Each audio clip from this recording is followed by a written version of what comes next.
E onde que nós estamos? Nós estamos aqui no momento em que Estevão está nos últimos suspiros da sua vida.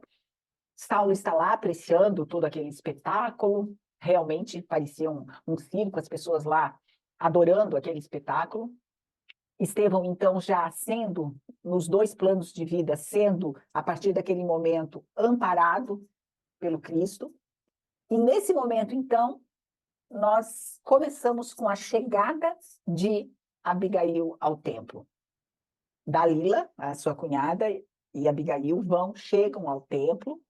Ela se aproxima de Saulo. Dalila se afasta, vai lá ter com os seus amigos.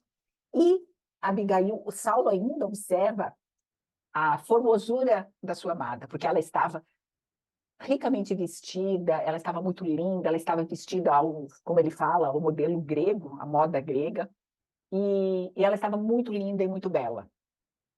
Saulo ainda estava meio que impactado pela serenidade de Estevão.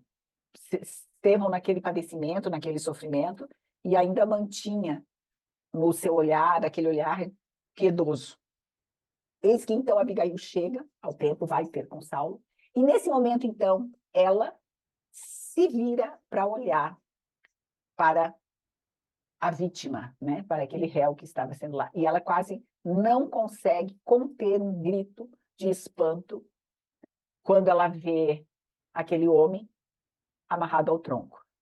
E ela começa a observar naquele rosto, um rosto já desfigurado, os cabelos empapados de suor, de sangue, aquela barba crescida, o peito já estava aberto, em chagas, e ela observa, e mesmo com tanta diferença do irmão que ela conhecia, logicamente que ela reconhece, fixa os olhos e se faz uma pergunta íntima: não seria o seu querido irmão, aquele ser que estava lá? Saulo, naquele momento, estava chamando, estava querendo ter com ela, mas ela nem obedecia, ela não conseguia. Ela estava como que fora de si. Abigail começou a tremer, ficar trêmula, os olhos ficaram fixados naquele homem que estava lá, se esvaindo em sangue.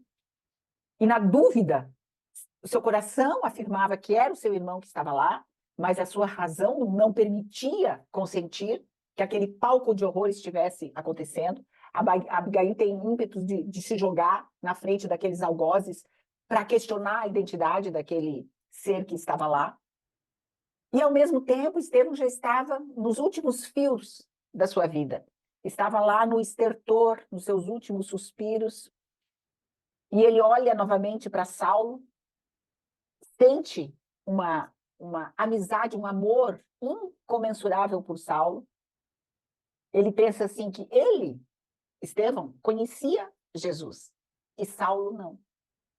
E aí ele pede: Senhor, não lhe imputes, pede para Jesus em prol de Saulo: Senhor, não lhe imputes esse pecado.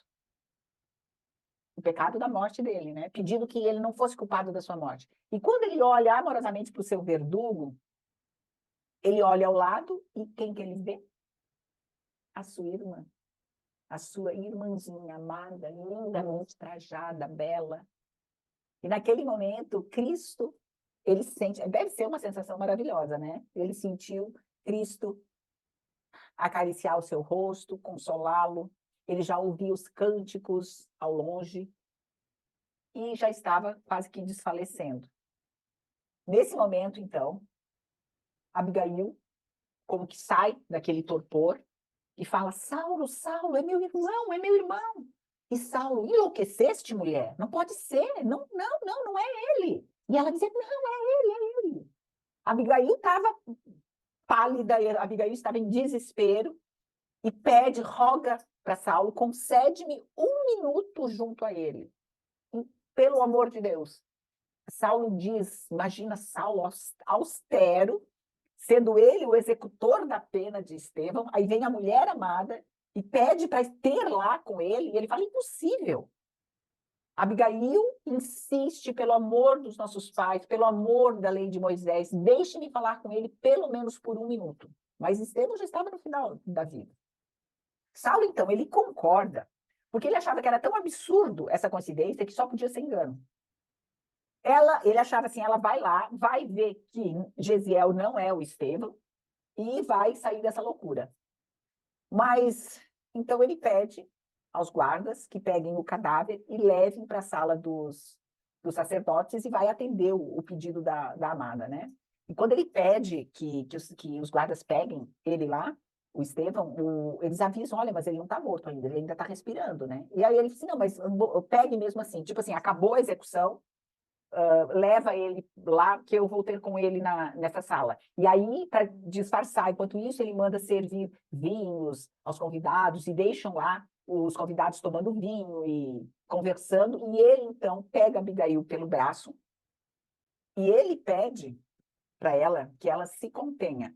Ele fala assim: irei contigo identificar o moribundo, mas até que o possamos fazer, cala as tuas impressões. Nenhuma palavra, ouviste? É necessário não esquecer a respeitabilidade do local em que te encontras. Fala para a noiva dele com toda a austeridade, não se sensibilizando por nenhum sentimento que Abigail naquele momento estava sentindo. Estevão estava num sopro de vida. Ele olha para a irmã, ainda consegue olhar para a irmã com ternura e pronuncia Abigail. Então, assim, os dois, na verdade, se encontraram. E Saulo, quando vê que Estevão reconhece a noiva dele, recua apavorado. Recua apavorado. E significava tudo aquilo? Não poderia duvidar. A vítima de sua perseguição implacável era o irmão bem-amado da mulher escolhida. Que mecanismo do destino engendrara semelhante situação que lhe havia de amargurar toda a vida? Onde estava Deus, que não o inspirara no dédalo de circunstâncias que o levaram até aquele irremediável, cruel desfecho? Está questionando por que Deus não protegeu ele daquela situação. Sentiu-se possuído de um pesar sem limites. Ele, que elegera Abigail, o anjo tutelar da existência, porque ele amava Abigail de uma forma incomensurável, universal, era um amor que transcendia qualquer coisa. Ele que eleger Abigail, o anjo tutelar da existência, seria obrigado a renunciar a esse amor para sempre. O orgulho de homem não lhe permitiria desposar a irmã do suposto inimigo. Confessado e julgado, relés criminoso. Aturdido, deixou-se ali ficar, como se força incoercível o chumbasse ao solo, transformando-o em objeto de insuportáveis ironias. E Abigail, Gesiel, querido. O diálogo inicia entre os irmãos e Saulo fica lá, completamente arrebatado, ao chão. E entre irmãos, os dois conversam, onde naquele momento, entre frases entrecortadas, Estevão apresenta o Cristo a Abigail. E ele fala, irmã, não chores, eu estou com o Cristo. E ela pergunta, mas quem é o Cristo? E por que te chamam Estevão? E ele responde, o Cristo é Jesus, e Jesus é o nosso Salvador. E ele fala sobre Jesus. E os dois conversam um pouco. E preocupado, Gesiel pergunta, Abigail, irmã querida, com quem te deixarei? E aí ela pega Saulo e ela mostra Saulo. Este é Saulo, meu noivo, do tipo assim, eu vou me casar com ele. E aí Estevão olha para Abigail e para Saulo e fala assim, eu vos abençoo, sabendo que Saulo tinha sido executor da sua morte. E Estevão, sinceramente, de coração, abençoa a união dos dois.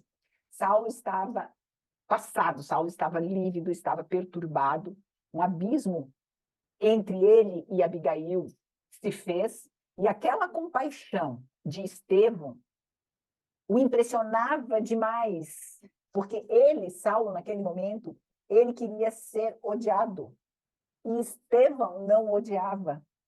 E assim, quando ele viu toda aquela cena, ele próprio se fez o acordo, a promessa, que a partir daquele dia, ele odiaria ainda mais aquele carpinteiro que tirava o amor da sua vida. Ele culpa o Cristo pelo aquele fato estar acontecendo, e a única mulher que ele tinha amado, ele estava deixando-a, vamos dizer assim, por causa daquele que ele dizia que era o carpinteiro. Estevão, então, pede para ela fazer uma oração que eles faziam em família junto ao pai. Ela faz aquela prece linda, fervorosa, encomendando a alma de Estevão ao Pai Criador. E Saulo, de longe, acompanha aquela cena que ficou gravada até o fim da sua existência, na sua memória, que é Abigail segurando a cabeça de Estevão e fazendo aquela cena que parecia ela iluminada com a sua voz, com a luz, e diz que foi uma cena muito linda, quando Estevão, então, finalmente dá o seu último suspiro. Ela deposita a cabeça do irmão, agora morto, assim, na mesa, e se levanta. Quando ela se levanta, Saulo se aproxima e, com austeridade, sem empatia alguma, ele diz para Abigail: Abigail, tudo está consumado. Ou seja, terminou, né, a morte e a execução de Estevão. E tudo terminou também entre nós.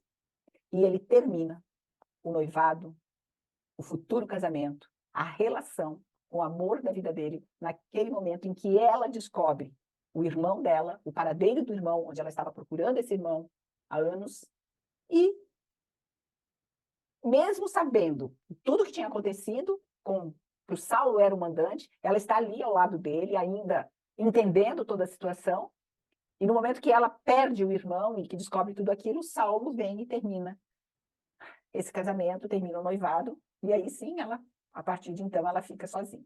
Uau! Vamos ver o que vai acontecer a seguir. Qual vai ser a reação e o que Abigail vai fazer.